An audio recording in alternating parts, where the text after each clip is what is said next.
तुम्हाला माहिती आहे का की तुम्ही स्वतःच्या शरीराच्या काही संकेतांकडे पाहून अंदाज लावू शकता की तुम्ही किती वर्षे अजून जगू शकता? हो, काही असे संकेत असतात जे दाखवतात की तुमच्याकडे किती वेळ उरलेला आहे. आणि सर्वात आश्चर्याची गोष्ट म्हणजे बरेच लोक हे संकेत दुर्लक्षित करतात जोपर्यंत खूप उशीर होत नाही. खूप लोकांना वाटतं की दीर्घायुष्य फक्त नशिबावर किंवा जनुकीयतेवर अवलंबून असते, पण सायन्सने सिद्ध केलं आहे की हे खरं नाही. काही स्पष्ट संकेत असतात जे दाखवतात की तुमचं आरोग्य मजबूत आहे किंवा मग तुमचं शरीर शांतपणे अलार्म देतंय की काहीतरी बरोबर नाही चाललं. सर्वात रंजक गोष्ट, तुम्ही आताच हे सगळं सुधारू शकता आणि तुमच्या आयुष्याची वर्ष वाढवू शकता, तेही ऊर्जा, आत्मनिर्भरता आणि मानसिक स्पष्टतेसह. जर तुमचं वय 65 वर्ष किंवा त्याहून जास्त असेल तर लक्ष द्या, कारण जे मी तुम्हाला सांगणार आहे ते तुमचं आयुष्य बदलू शकतं. कदाचित तुम्हाला याची जाणीव नसेल, पण तुमचं शरीर आधीच तुम्हाला संकेत देतं आहे. आणि जेव्हा तुम्ही हे संकेत ओळखाल तेव्हा सगळं समजायला लागेल. चला पहिल्या संकेताकडे जाऊया. जर एखादी साधी सवय तुमचं वय आणि आरोग्याचा अंदाज लावू शकते तर ती आहे चालण्याची पद्धत. तुमच्या चालण्याच्या गतीवरून केवळ तुमची सक्रियता समजत नाही, तर ती तुमच्या स्नायूंची ताकद, हृदयाचं आरोग्य आणि मेंदूच्या कार्यक्षमतेचाही एक खरा निर्देशक असतो. वैज्ञानिक संशोधनातून असं समोर आलं आहे की जे वयोवृद्ध लोक जलद गतीने चालतात ते सामान्यतः अधिक वर्ष जगतात. याचा अर्थ असा नाही की तुम्हाला धावावं लागेल किंवा स्वतःला जास्त थकवावं लागेल, पण याचा अर्थ हा आहे की तुम्ही संथ, सुस्त चाल टाळली पाहिजे. जेव्हा तुम्ही आत्मविश्वास आणि ऊर्जा यांसह चालता तेव्हा हे दर्शवतं की तुमचं हृदय मजबूत आहे, तुमचे स्नायू सक्रिय आहेत आणि तुमचा मेंदू बाह्य जगाशी चांगलं जुळवून घेत आहे. विचार करा, काय तुम्ही अजूनही पूर्वीसारखे वेगाने चालता की तुमची चाल संथ झाली आहे? जर तुम्हाला वाटत असेल की तुमची गती कमी होत आहे तर ही एक चेतावणी संकेत असू शकतो. पण चांगली बातमी ही आहे की तुम्ही हे सुधारू शकता. दैनिक जीवनातील छोट्या सवयी मोठा बदल घडवू शकतात. जेव्हा शक्य असेल थोडं वेगाने चालण्याचा प्रयत्न करा. तुमचा कणा सरळ ठेवा आणि घरात चालताना फर्निचर किंवा रेलिंगचा आधार कमी घ्या. जर शक्य असेल तर बाहेर फेरफटका मारा. हे केवळ तुमचं शारीरिक आरोग्यच नव्हे तर मानसिक आरोग्यासाठीही फायदेशीर असेल. चालण्याची गती तुमच्या जीवनशक्तीचं प्रतीक आहे. जर तुम्हाला दीर्घायुष्य हवं असेल तर याकडे लक्ष देणं आवश्यक आहे. पण शरीराचा एक आणखी संकेत आहे जो तुमच्या आरोग्याबद्दल खूप काही सांगतो आणि तो तुमच्या हातात लपलेला आहे. आता तुमच्या हातांकडे पहा. विशेषतः या गोष्टीकडे लक्ष द्या की तुम्ही वस्तू कशा पकडता. काय तुमची पाकं मजबूत आहे की तुम्हाला वाटतं की पूर्वीच्या तुलनेत तुमची पाकं कमकुवत झाली आहे? तुमच्या तळहाताची पाकं तुमच्या आरोग्याबद्दल खूप काही सांगते. मजबूत पकड याचा अर्थ फक्त एवढाच नाही की तुमचे स्नायू बलवान आहेत, तर हेही दर्शवतं की तुमचं नर्वस सिस्टीम व्यवस्थित काम करतं आहे, तुमचं रक्ताभिसरण चांगलं आहे आणि तुमच्या शरीरात अजूनही भरपूर ताकद आहे. सायन्सने हे सिद्ध केलं आहे की ज्या पुरुष आणि महिलांची हातांची पाकं मजबूत असते ते सामान्यतः जास्त वर्ष जगतात आणि त्यांना हृदयरोग किंवा न्यूरोलॉजिकल समस्यांचा धोका कमी असतो.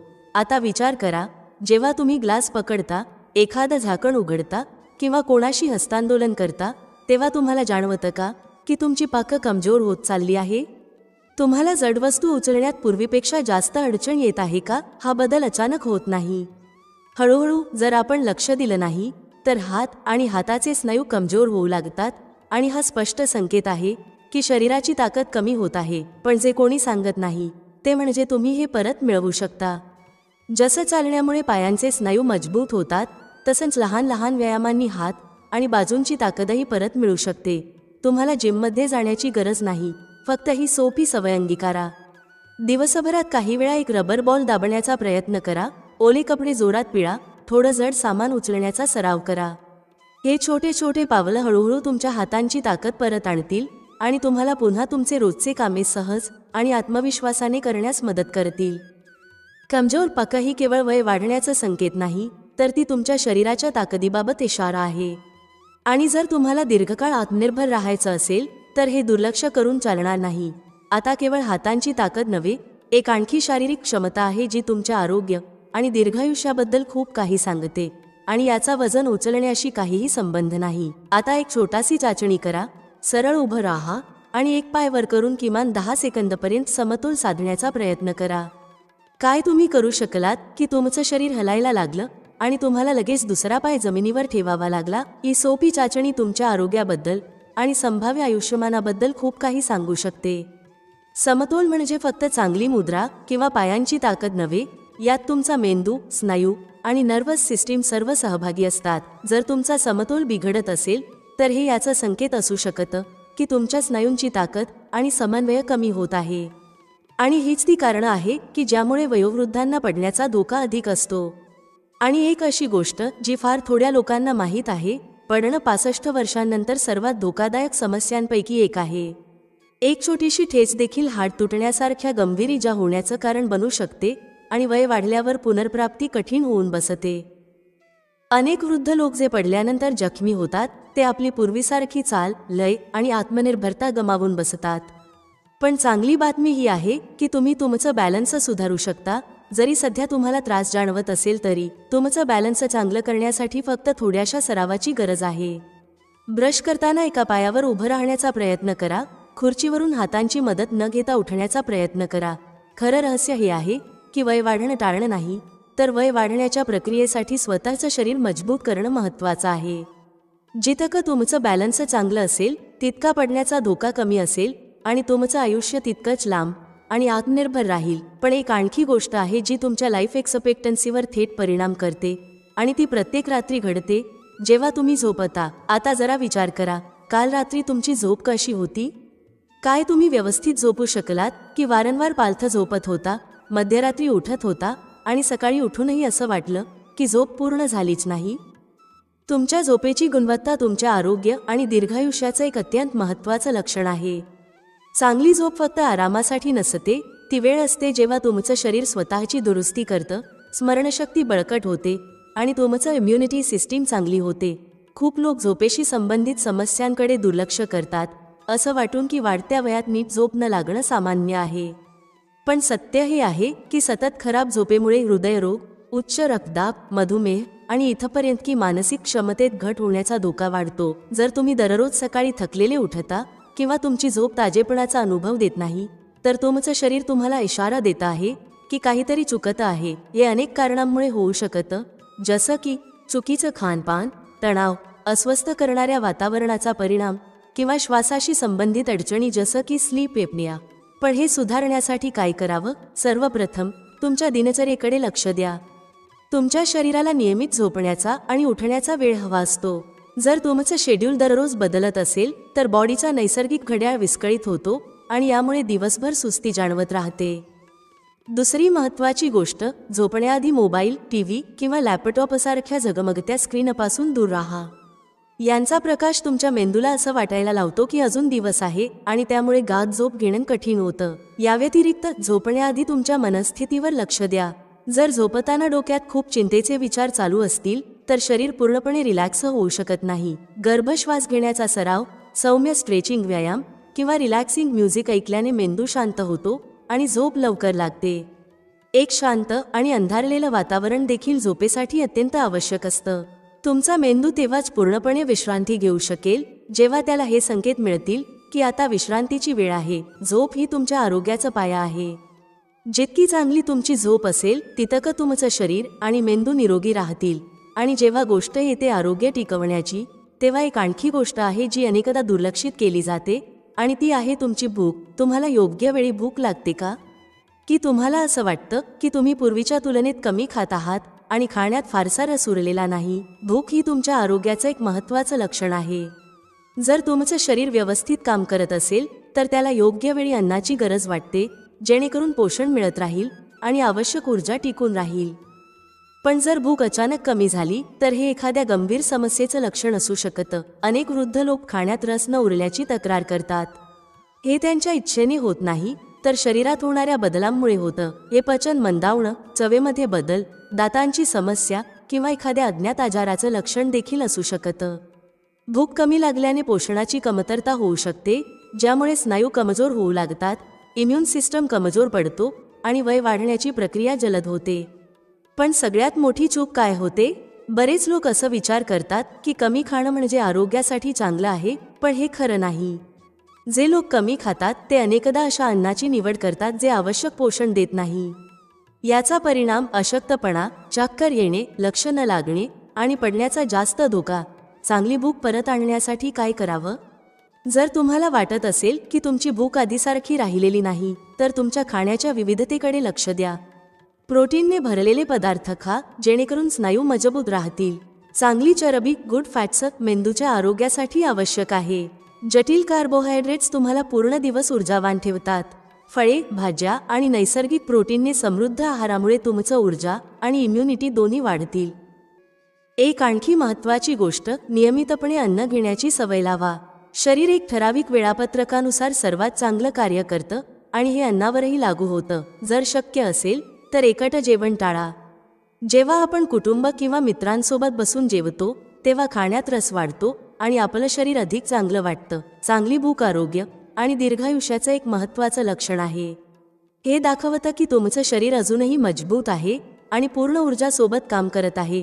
पण एक आणखी गोष्ट आहे जी तुमच्या वयावर खोल परिणाम करते आणि ती म्हणजे तणाव. तुम्ही निरीक्षण केलं आहे का की काही लोक वय वाढल्यानंतरही शांत आणि आनंदी स्वभावाचे राहतात, तर काही नेहमी तणावात आणि त्रस्त दिसतात. फार कमी लोकांना माहीत आहे की आपण तणाव कसा हाताळतो हे ठरवू शकतं की आपण किती वर्ष जगू. तणाव फक्त मानसिक समस्या नाही, याचा थेट परिणाम शरीरावरही होतो. जेव्हा आपण सतत तणावात राहतो तेव्हा शरीर कॉर्टिसोल नावाचं हॉर्मोन सोडतं, जे इम्युन सिस्टमला कमजोर करतं, रक्तदाब वाढवतं आणि पेशींमध्ये वय वाढण्याची प्रक्रिया गतिमान करतं. याचा अर्थ असा की जर तुम्ही नेहमी तणावात असता तर हृदयविकार, स्ट्रोक आणि स्मरणशक्ती कमजोर होण्याचा धोका वाढतो. आता जरा विचार करा, सध्या कोणत्या गोष्टी तुम्हाला सर्वाधिक त्रास देत आहेत? तुम्ही भविष्याबद्दल चिंतेत असता का? कुटुंब किंवा पैशांबद्दल तणावात असता? समस्या या जीवनाचा भाग आहेत, पण आपण त्यावर कसा प्रतिसाद देतो हेच ठरवतं की आपलं आरोग्य कसं असेल. तणाव कमी करण्यासाठी काय करावं? एक निश्चित दिनचर्या तयार करा. जेव्हा तुमचा दिवस व्यवस्थित असतो तेव्हा मेंदूला शांती मिळते. गंभीर श्वास घेण्याची सवय लावा. दिवसातून काही वेळा हळूहळू आणि खोल श्वास घ्या. यामुळे तणाव कमी होतो आणि मेंदू शांत राहतो. छोट्या छोट्या आनंदी गोष्टींकडे लक्ष द्या, ज्या गोष्टी तुम्हाला शांती देतात, जसं की संगीत ऐकणं, चालणं, मित्रांशी गप्पा मारणं. त्यांना तुमच्या दिनचर्येचा भाग बनवा. जर तणावावर नियंत्रण ठेवलं नाही तर तो तुमच्या आयुष्याची वर्ष काढून घेऊ शकतो. पण एक गोष्ट आहे जी तुमच्या आरोग्यासाठी आणि दीर्घायुष्यासाठी सर्वात जास्त फायदेशीर ठरू शकते, तुमचे नाते आणि सामाजिक जोडणी. आणि हेच पुढचं मोठं रहस्य आहे. आता जरा विचार करा, अलीकडे तुम्ही कुणाशी बोललात? तुमच्याकडे असा कोणी आहे का ज्याच्याशी तुम्ही तुमच्या चिंता, आनंद किंवा फक्त काही क्षणांची शांती शेअर करू शकता? की तुम्हाला असं वाटतं की काळानुसार संवाद कमी होत चालला आहे आणि लोक दूर जात आहेत? 65 वर्षांच्या वयानंतर एकटेपणा आरोग्यासाठी सर्वात धोकादायक गोष्टींपैकी एक आहे. आणि हे फक्त एकटं वाटण्याबद्दल नाही, तर याचा परिणाम शरीर आणि मेंदू दोघांवर होतो. संशोधनातून सिद्ध झालं आहे की ज्या लोकांचे सामाजिक संबंध कमी असतात त्यांच्यात हृदयरोग, नैराश्य आणि मेंदूची कमजोरी, कॉग्निटिव्ह डिक्लाइन याचा धोका जास्त असतो. असं होतं कारण सामाजिक संवाद मेंदूला सक्रिय ठेवतो, इम्युन सिस्टमला बळकट करतो आणि तणाव कमी करतो. जर तुम्हाला असं वाटत असेल की गेल्या काही वर्षांत तुमचे नाते कमजोर झाले आहेत, तर हे स्वाभाविक आहे. वेळेनुसार आपली दिनचर्या बदलते, मुलं त्यांच्या आयुष्यात व्यस्त होतात आणि काही मित्र दूर जातात. पण याचा अर्थ असा नाही की तुम्ही एकटेपण स्वीकारावं. उलटपक्षी हीच योग्य वेळ आहे सध्याच्या नात्यांना मजबूत करण्याचा आणि नव्या नात्यांची सुरुवात करण्याचा. सामाजिकदृष्ट्या सक्रिय कसं राहावं? छोट्या छोट्या गोष्टीही मोठा परिणाम करू शकतात. तुमच्या शेजाऱ्यांशी नमस्कार चमत्कार करा, बाजारात कोणाशी 2-4 शब्द बोला, जुन्या मित्रांना फोन करा आणि त्यांची विचारपूस करा. जर कुटुंबातील लोक जवळ असतील तर नियमितपणे त्यांना भेटा किंवा त्यांच्याशी बोला, अगदी इतक्यासाठी का असेना की त्यांचा दिवस कसा गेला. ही छोटी छोटी संभाषणं तुमच्या मानसिक आणि भावनिक आरोग्यावर खूप मोठा सकारात्मक परिणाम करू शकतात. नवे मित्र बनवणं शक्य आहे का? नक्कीच. नवमैत्री करायला कधीच उशीर होत नाही. फेरफटका मारा, कदाचित तुम्हाला तिथे एखादा असा कोणी भेटेल जो तुमच्यासारखाच विचार करणारा असेल. एखाद्या कम्युनिटी ग्रुपमध्ये किंवा क्लबमध्ये सामील व्हा. धार्मिक किंवा सामाजिक कार्यक्रमांमध्ये भाग घ्या. सामाजिक संबंध हे फक्त एकटेपणापासून वाचण्यासाठी नसतात, ते तुमचं आयुष्य दीर्घ आणि चांगलं बनवण्यासाठी मदत करतात. माणूस एकटा जगण्यासाठी बनलेला नाही. आणि जितकी तुमची नाती मजबूत असतील तितकंच तुमचं आरोग्य चांगलं असेल. आता जेव्हा तुम्ही हे 7 संकेत समजून घेतले आहेत तेव्हा थोडं थांबा आणि विचार करा, तुम्ही यांपैकी कुठलाही संकेत तुमच्या शरीरात जाणवला आहे का? तुमची चाल संथ झाली आहे का? तुमची पकड अजूनही मजबूत आहे का? तुम्हाला नीट झोप लागते का? या छोट्या छोट्या गोष्टीच ठरवतील की येणारी वर्ष तुम्ही ऊर्जा आणि आत्मनिर्भरतेसह घालवाल की मर्यादांमध्ये अडकून पडाल. चांगली बातमी म्हणजे याने काही फरक पडत नाही की आज तुमचं आरोग्य कसं आहे, नेहमीच काही ना काही सुधारता येऊ शकतं. तुमचं शरीर अफलातून रिकव्हरी क्षमता ठेवतं आणि जितकं लवकर तुम्ही या संकेतांकडे लक्ष द्याल तितकं चांगलं परिणाम मिळेल. तर मला सांगा, या 7 संकेतांपैकी तुमच्यासाठी सगळ्यात महत्त्वाचा कोणता वाटला आणि तुम्ही सर्वात आधी कुठली गोष्ट सुधारू इच्छिता? मला तुमचं मत जाणून घ्यायचं आहे. खाली कमेंट करा आणि मला सांगा. जर ही माहिती तुमच्यासाठी उपयुक्त ठरली असेल तर ती तुमच्या कुटुंबीय आणि मित्रांसोबत शेअर करा, कारण कदाचित त्यांनाही हे जाणून त्यांचं आरोग्य सुधारता येईल. आणि जर तुम्हाला अशीच आणखी उपयुक्त माहिती हवी असेल तर चॅनलला सबस्क्राईब करा, नोटिफिकेशन ऑन करा. आगामी व्हिडिओमध्ये मी तुमचं आयुष्य सुधारण्यासारख्या आणखी महत्त्वाच्या विषयांवर बोलणार आहे. तुमचं धन्यवाद. पुढच्या व्हिडिओमध्ये भेटूया.